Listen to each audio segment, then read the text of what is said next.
Marie-Normand, bonjour. Un immense plaisir de vous avoir ce matin. Bonjour Bichara, merci de m'inviter une nouvelle fois. Je suis enchantée de passer dans votre émission et j'en profite pour saluer tous les, et notamment ceux de la belle ville d'Écailles où j'ai eu l'occasion de séjourner, vous savez, il y a quelques semaines, il y a tout juste un an. Merci encore une fois, Marie-Normand, de votre disponibilité. Alors, on va avoir un regard ce matin sur la réalité française face au Covid-19. Vous allez me permettre quand même de faire un petit tour d'horizon par rapport à la façon dont l'épidémie a vu le jour. D'abord, disons que c'était en Chine, notamment à Wuhan, et puis ça allait se répandre sur le reste du monde. Des pays de l'Amérique du Nord, de l'Europe sont donc frappés de plein fouet. Et votre pays, la France, n'en est pas du tout exempt. Dites-moi comment, Marie-Normand, l'épidémie s'est donc déclarée en France. Alors, les premiers cas en France sont apparus mi-janvier. Ce sont des personnes qui étaient en Chine quelques jours plus tôt, des Chinois, mais aussi des Français qui voyageaient là-bas. Mmh. Et donc c'est là que les premiers vols d'Air France ont été suspendus vers la Chine le 30 janvier parce qu'on s'est rendu compte qu'il y avait des premiers cas de contamination en France. Et le 14 février, on a eu un premier décès hors d'Asie et c'était en France, un touriste chinois. Après, on a eu un Français qui est mort dans l'est de la France, qui est devenu un nouveau foyer de contamination. Mmh. Mais là, pour l'instant, les cas étaient vraiment sur les doigts d'une main. Mmh. Donc, on avait fin février, on avait encore très peu de cas, et c'est le 28 février que la France est passée au stade 2 de la situation épidémique. Le pays a passé le cas des 100 contaminations, et donc là, le pays a commencé à interdire les rassemblements de plus de 5000 personnes en milieu confiné, etc. Et là, à partir de fin février, début mars, ça a été exponentiel. Ouais, alors je vous ai posé de cas. Je vous ai posé la question, Marie-Normand, parce que je sais pertinemment que la plupart des cas, ce sont des cas quand même importés. Là, jusqu'au mois de février, oui, c'était des cas importés. Mais à partir de fin février, début mars, là, on s'est retrouvé dans une toute autre situation. Là, on a eu les premiers cas de transmission en France, avec notamment des grands rassemblements religieux, par exemple, dans l'Est de la France, qui ont contaminé des centaines et des centaines de personnes sur le sol français. Et donc là, la situation a complètement changé. On est passé en phase 3. Et pour vous dire, en gros, le 28 février, on avait une centaine de cas, et le 8 mars, on avait passé les 1000 cas de contamination. Donc là, il y a eu une vraie cassure, et c'est là que le président Emmanuel Macron est intervenu, a fait sa première allocution télévisée, qu'on a fermé les crèches, les écoles, on va y revenir, Marie-Normand, sur les mesures prises par les autorités françaises en vue de faire face à cette pandémie. Mais dites-moi, combien de personnes qui sont déjà testées positives en France? Le chiffre s'élève à combien? Alors, aujourd'hui, pour être tout à fait honnête, on ne parle plus des cas de contamination. On en parlait quand il n'y avait que 2 ou 3 cas en France, mais aujourd'hui, on n'en parle plus. Les journalistes ne communiquent même plus les chiffres parce que c'est plus représentatif.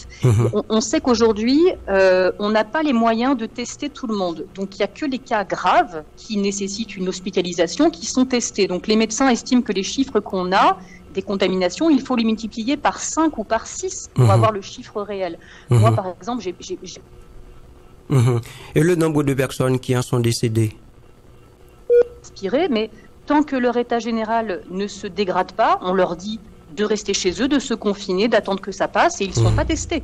Donc, on n'a plus, aujourd'hui, je ne pourrais même pas vous dire le nombre de contaminations. Ce qu'on a, par contre, c'est le nombre de morts. Ce qui est important, en fait, en chiffres, c'est le nombre de morts. Donc, on a pratiquement 23 000 morts en France aujourd'hui. On a un nouveau bilan chaque jour. Donc, hier soir, c'était 22 856 morts.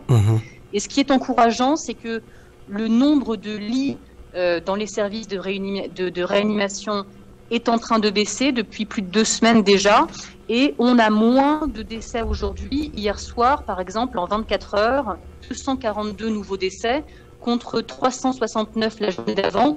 Donc, c'est plutôt un signe encourageant qui montre qu'on est dans une phase de décroissance. Maintenant, revenons un petit peu, Marie-Normand, sur les mesures prises par les autorités françaises en vue de faire face à la pandémie. Quelles ont été les mesures prises par le gouvernement français?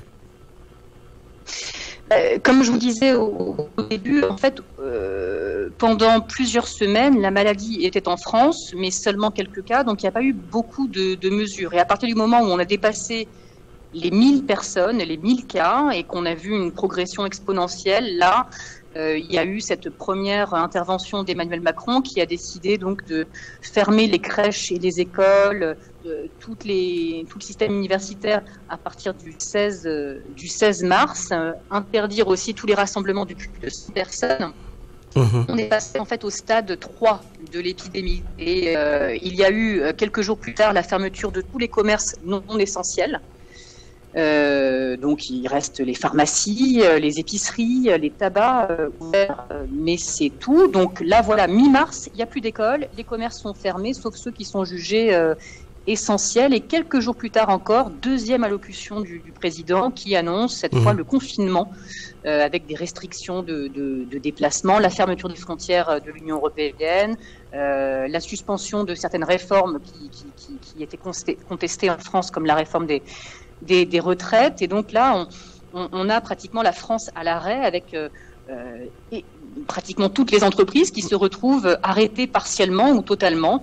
Et là, on voit le nombre de morts en fait qui augmente de manière exponentielle tous les jours. On assiste à ça de notre canapé, de notre chez nous où nous sommes désormais confinés. Et voilà, c'était le 15 mars, en gros.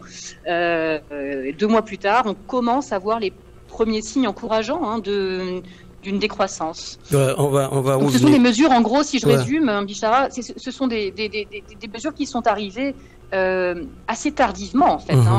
On a observé au début cette maladie, on la voyait lointaine. Et quand elle a commencé à arriver en Espagne, en Italie surtout, qui a à peu près le même système hospitalier que nous, qui est proche de nous, là, on a commencé à se rendre compte qu'il y avait vraiment un problème et qu'il fallait prendre des mesures. Ont-elles été trop tardives? C'est une question. Il y a eu aussi beaucoup de critiques sur le maintien du premier tour des municipales en France. Alors que les écoles étaient déjà fermées. Ça, pour l'instant, c'est le temps de la crise. Je pense que dans quelques mois, il faudra revenir sur ces prises de décision politiques qui n'ont pas été justifiées par les médecins.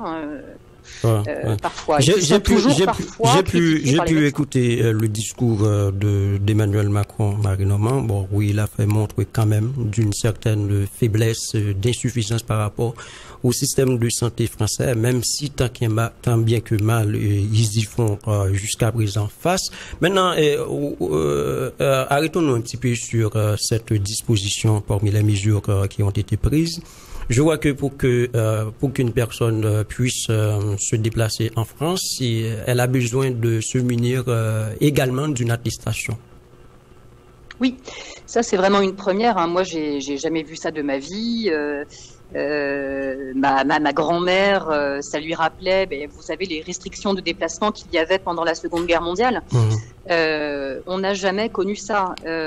Donc il faut effectivement, là par exemple, depuis pratiquement 2 mois, pour sortir de chez moi, j'ai besoin de me munir d'un papier qui dit pourquoi je sors. Et je ne suis autorisée à sortir que pour un nombre de raisons définies, à savoir me rendre sur mon lieu de travail si c'est vraiment indispensable, faire des courses de première nécessité. Et même là encore, on dit qu'il faut disposer d'un justificatif de son employeur.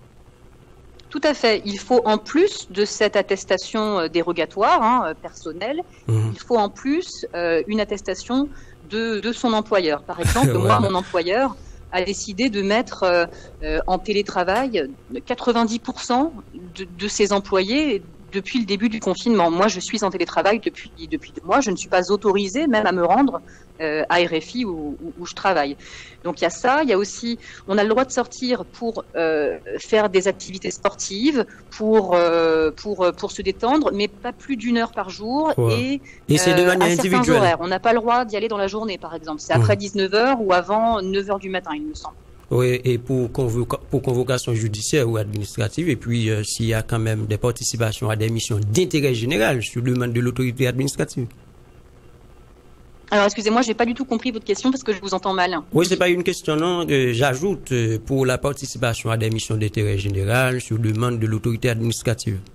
Voilà, exactement, tout à fait, tout à fait. Il y a quelques points comme ça très particuliers où pour se rendre aussi à un rendez-vous médical, vous avez le droit et c'est encouragé parce que les gens ont peur de sortir de chez eux maintenant, mais il faut continuer à se soigner et donc avec un rendez-vous médical, une convocation d'un médecin, on peut bien sûr sortir de chez soi pour aller se faire soigner. Mais en tout cas, c'est quelque chose qui était radical. On s'est habitué aujourd'hui. On se surprend d'ailleurs à s'être habitué à cette situation très très très inédite et inquiétante, mais voilà, donc je sors très peu de chez moi, pour prendre mon exemple, je sors uniquement pour faire mes courses ou pour me rendre à la pharmacie, je ne vais même pas faire du sport ou des activités parce que j'estime qu'il y a trop de monde dans la rue encore en France en ce moment qui fait son jogging dans la rue et que ce n'est pas très prudent. Alors, il faut dire aux gens, à ceux qui nous écoutent, Marie-Normand, ça c'est pour des gens pour qui le télétravail n'est pas forcément possible. Alors, ceux qui oui, il y a toujours des gens qui se rendent au travail aujourd'hui, tous les services essentiels, que ce soit les personnels soignants, le ramassage des ordures, les gens les caissiers dans les commerces. Donc tous ces gens-là ont besoin de travailler et ils peuvent continuer à le faire. Certains sont aussi arrêtés, sont en arrêt maladie. Il y a beaucoup de malades. Il y a aussi des gens qui se sont arrêtés de travailler pour garder leurs enfants parce qu'il n'y a plus d'école. Donc comment fait-on quand on n'a pas de système de garde? On ne peut pas les laisser aux grands-parents qui sont des personnes vulnérables et qu'il faut protéger en ce moment. Donc c'est une gymnastique un peu particulière entre ceux qui réussissent et qui réussissent à travailler dans ces conditions et ceux qui n'en ont pas les moyens, ceux qui sont obligés de le faire, comme le personnel soignant. Voilà, chacun trouve sa manière de poursuivre sa vie malgré tout dans ces conditions. Par rapport à votre observation, Marie-Normand, et étant donné que vous êtes journaliste, le port du masque, ça se fait obligatoire en France? Alors, pour l'instant, c'est pas obligatoire. Pour l'instant, il n'y a pas de directive ministérielle qui dit vous devez porter un masque. C'est toute la question qu'on va aborder au moment du déconfinement parce que effectivement c'est l'une des nombreuses questions que le grand public se pose. C'est faut-il porter un masque? Au tout début de l'épidémie, de la pandémie, on nous a dit nous en France, mais non, mais de toute façon, ça sert à rien de porter un masque. Oui, on va si y vous revenir. N'êtes pas malade. Oui, on va y revenir étant donné qu'on va parler du déconfinement un peu après. Maintenant, par rapport au test, Marie-Normand, il y a certains pays où l'accès est vraiment difficile parce que là, on requiert à ce que la personne manifeste apparemment les symptômes, les signes. Il faut que les signes soient manifestes. Est-ce qu'en France, l'accessibilité à des tests, c'est pour tous? Alors, pas du tout. Pour l'instant, comme je vous disais tout à l'heure, c'est vraiment pas... Tout le monde ne peut pas se faire tester. Ce sont uniquement les cas graves qui nécessitent une hospitalisation. Pour les hospitaliser dans des services qui sont dédiés au Covid-19, c'est-à-dire pour pas contaminer d'autres patients qui pourraient se trouver dans l'hôpital, il faut bien qu'on prouve que ces gens ont bien le Covid-19 pour les isoler. Il y a aussi le personnel soignant qui est régulièrement testé pour être sûr qu'il ne va pas contaminer d'autres patients ou contaminer sa famille. Et certaines autres professions peuvent avoir accès à des tests. Mais par exemple, moi, journaliste, demain, je tombe malade, je présente tous les symptômes de la maladie, je n'ai pas moyen de me faire tester. On me dit tout simplement d'attendre que ça passe, de rester chez moi et éventuellement, dans quelques mois, dans quelques semaines, on ne sait pas, au moment du déconfinement, peut-être sera proposé un test. Et maintenant, comment les Français se comportent-ils aux personnes? Mais pour l'instant, non. Oui, tout à fait. Maintenant, comment les Français, Marie-Normand, se comportent-ils aux personnes testées positives? Excusez-moi, est-ce que vous pouvez répéter la question, s'il vous plaît? Je vous demande comment est-ce que les Français se comportent aux personnes testées positives, parce que de fait, il y a une tendance, il y a une tendance qui prend de la propension, Marie-Normand. Il y a stigmatisation, discrimination par rapport justement à des personnes qui sont donc testées positives. Est-ce qu'en France c'est pareil? Alors, au tout début, les premiers cas de contamination, ils ont effectivement créé de la panique. Qui cette personne avait vu? Est-ce que je peux être malade, etc. Je pense que c'est humain. Mais en fait, très vite en France, j'ai l'impression que surtout en Île-de-France, là où je vis, mais aussi dans l'Est de la France, il y a eu tellement de cas d'un coup à une vitesse tellement exponentielle qu'on s'est tous très vite retrouvés avec quelqu'un de notre entourage qui avait été contaminé. Moi, je connais une vingtaine de personnes qui l'ont en ce moment ou qui l'ont eu, heureusement des formes pas très graves. Et là, ça a changé, à mon sens, le regard qu'on a sur ces personnes. On a pris conscience que tout le monde pouvait être infecté et surtout qu'on peut être infecté sans le savoir, contaminer les autres. Donc, je pense sincèrement qu'aujourd'hui, il n'y a plus de stigmatisation. Au tout début, oui, au mois de janvier, au mois de février, mais là, en avril... il y a tellement de contamination, on a compris qu'il fallait se serrer les coudes, enfin virtuellement. Je veux dire qu'il faut tous être solidaires. C'est comme ça qu'on va s'en sortir, parce que stigmatiser des gens, empêcher des enterrements dans de bonnes conditions, c'est vraiment malheureux, quoi. Si c'était ma sœur, ma grand-mère, comment je réagirais? Il faut se poser cette question. Oui, ça c'est super intéressant, à ce qu'il y ait une sorte de chaîne de solidarité par rapport justement au Covid-19, puisque tout le monde peut être atteint du Covid-19, Marie-Normand. Maintenant, parlons un peu du confinement en France, Marie-Normand. J'aimerais savoir comment ça se passe. Est-ce que les Français le vivent très bien? Alors, ils le vivent différemment selon les situations. Je pense que quand vous êtes salarié et que donc vous continuez à toucher votre salaire grâce aux mesures mises en place par l'État ou par votre employeur, c'est tout à fait différent des personnes qui se retrouvent aujourd'hui au chômage ou des étudiants qui n'ont plus les moyens de subvenir à leurs besoins parce qu'ils travaillaient dans un petit resto et qu'ils n'ont pas d'aide aujourd'hui depuis le début du confinement, donc ils n'ont plus de revenus. Toutes ces personnes-là le vivent très très difficilement en ce moment.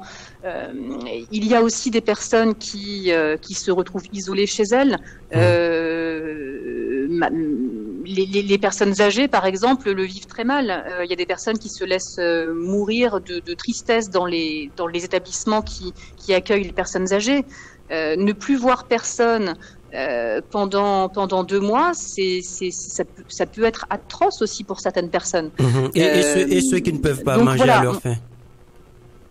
Tous ceux qui ne peuvent pas manger à leur faim, toutes les personnes qui sont aussi sans domicile fixe. En France, il y en a énormément, les migrants. Voilà. Donc je pense que pour toutes ces populations vulnérables, c'est très difficile en ce moment. Après, pour la personne, on va dire, qui a la chance d'avoir un travail salarié et qui a la chance d'avoir un toit au-dessus de sa tête, qui peut se permettre de télétravailler chez soi.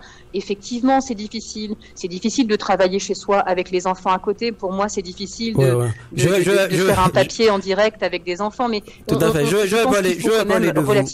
vais parler de vous, Marie-Normand, puisque là, je m'intéresse à vous, puisque je sais que vous êtes quelqu'un qui est super intéressé à votre travail. Maintenant, Pour vous et votre famille, comment vous vivez le confinement, puisque vous-même, vous devez vous rendre à votre boulot, vous devez vous rendre à la radio pour y travailler. Comment vous le vivez?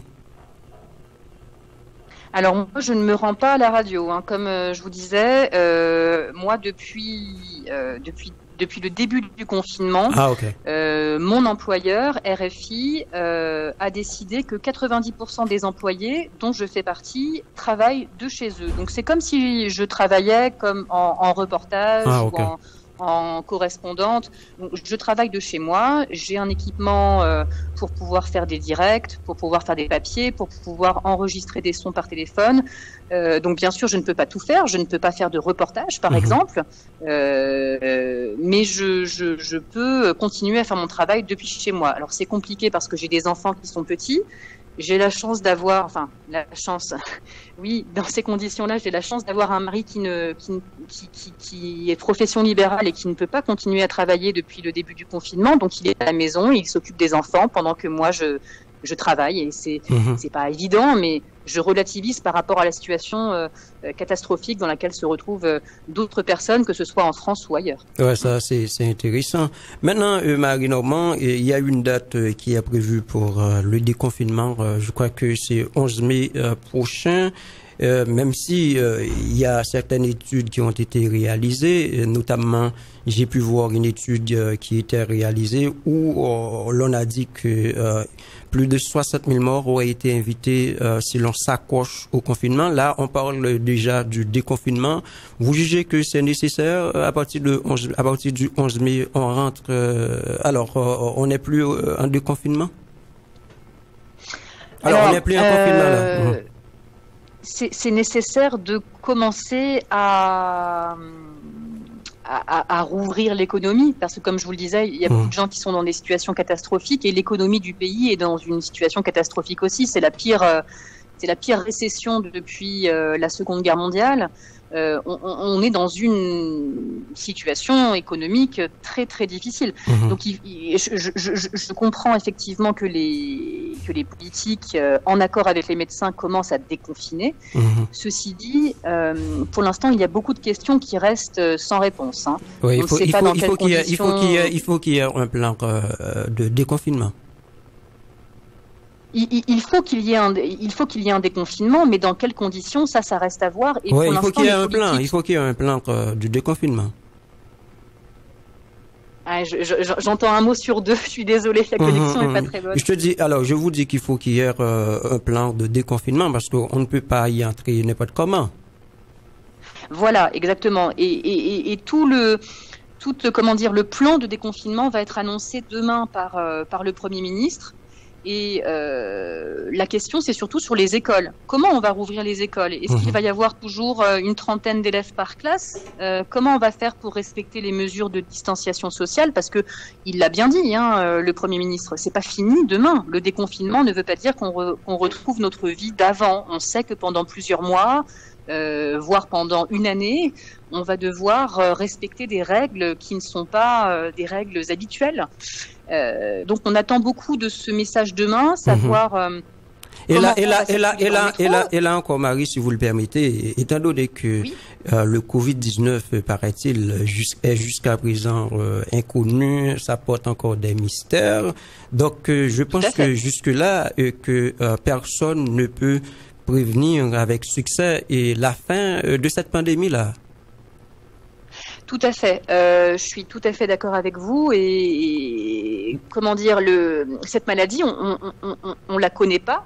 Le meilleur spécialiste de cette maladie, finalement, il n'a que 4 mois de recul sur cette maladie. On ne sait pas du tout comment elle peut recommencer. On s'attend à ce qu'il y ait une nouvelle vague de contamination avec ce déconfinement. On le sait. Ce qu'il faut essayer de faire. Dans ce cas, Marie Normand, est-ce que au fait de mettre une date sur le déconfinement, ça posera pas de problème dans la mesure où on n'est pas sans savoir que la fin de cette pandémie, c'est pas pour demain quand même. On ne va pas trop vite en besogne, non?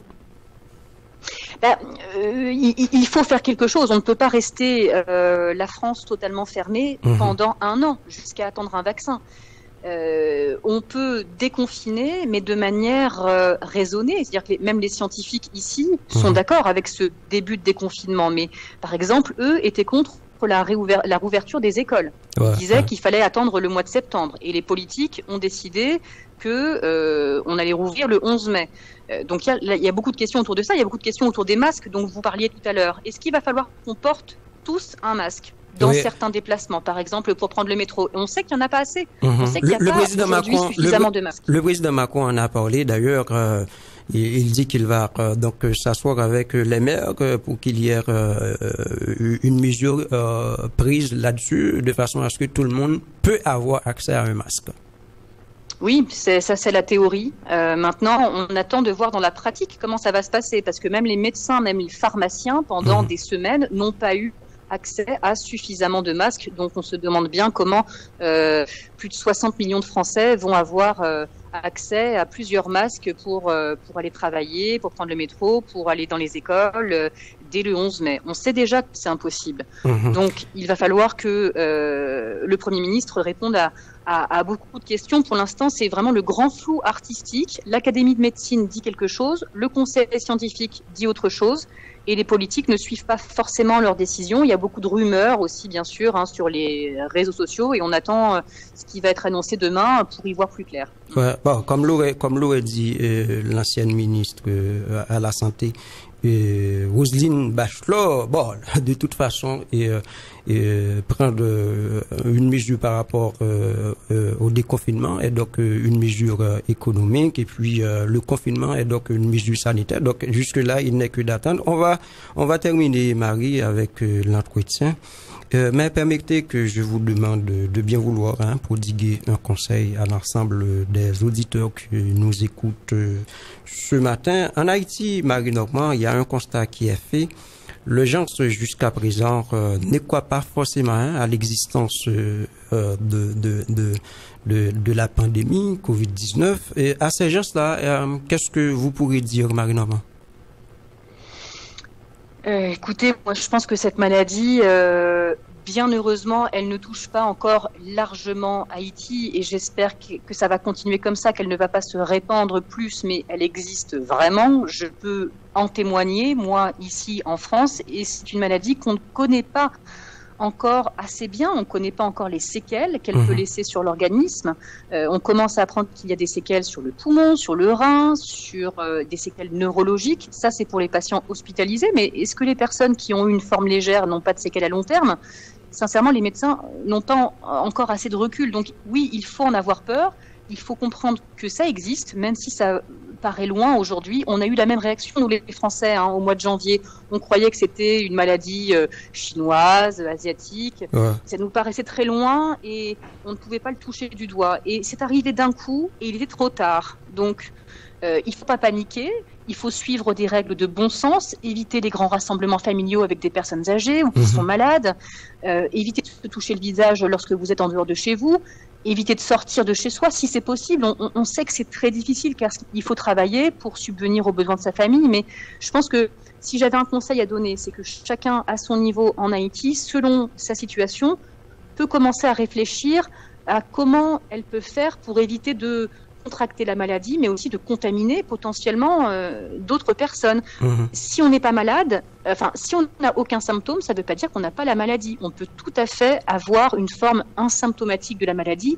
On sait qu'il y a beaucoup de gens dans ce cas, ça on a des études en France qui le montrent, et c'est ce qui explique aussi pourquoi la maladie s'est autant propagée. Donc moi je me garderais bien de donner des grandes leçons de morale en Haïti, parce que on a eu la même réaction, nous, il y a quelques semaines, de ne pas y croire ou de se sentir protégé de cette maladie. Moi, je pense que j'appelle tout le monde à la prudence aujourd'hui.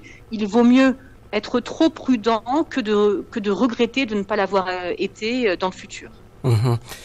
Bon, en tout cas, moi-même, Marie-Normand, je me croise les doigts pour que la situation reste modérée chez nous, parce que nous sommes certains que si ça nous frappe de plein fouet, comme c'est le cas pour certains pays, donc on va finir par avoir des morts, et là, jusqu'à présent, là, on est certain de cela. Merci infiniment, Marie-Normand, de m'avoir accordé cet entretien. C'était un grand plaisir pour moi aussi. Et je voudrais, si vous me permettez, juste remercier. Je reçois beaucoup de messages d'auditeurs ou d'amis haïtiens depuis le début de la crise sanitaire en France, des gens qui s'inquiètent pour nous et pour la situation. Et je voudrais juste vous dire qu'on pense aussi aux Haïtiens et à Haïti, et on espère que la situation restera modérée chez vous et que vous ne connaîtrez pas la situation qu'on vit en France en ce moment. Merci encore une fois, Marie Normand. Bonne journée. Bonne journée à vous. Voilà, mesdames, messieurs, c'était avec Marie Normand, journaliste à RFI. C'est avec le matin, on t'a fait un petit parler. Monsieur est certain, ça est important dans la mesure où nous besoin connaître qui gens eux-mêmes vivent une situation ça, notamment confinement. C'est vrai que nous chaque nous avons façon pas nous doit vivre, mais le par exemple autant dit ensemble de l'autre monde capable plus ou moins partager expérience par avec nous, ça va permettre que nous-mêmes nous prenions les mesures qui s'imposent. Hein, parce que encore une fois, et m'attire attention sur ça souvent, moi dis que jusqu'à présent, il y a des gens qui étaient maudits que question et Covid-19 là, même si m'dadou sont plaisanteries, même si yo pas croire. Mais comme si même bataille aucune raison comme si là on décidé de recevoir un journaliste en France, notamment à RFI, pour que moi vienne parler de Covid-19 là, mais jusqu'à présent moi je me rends compte que nous ne pouvons jamais montrer que nous comprenons ça capitaine. Et c'est à travers le comportement nous justement n'a montré ça. OK? Donc moi-même moi crois que il était important matin moi fais un petit parler avec Marie Normand.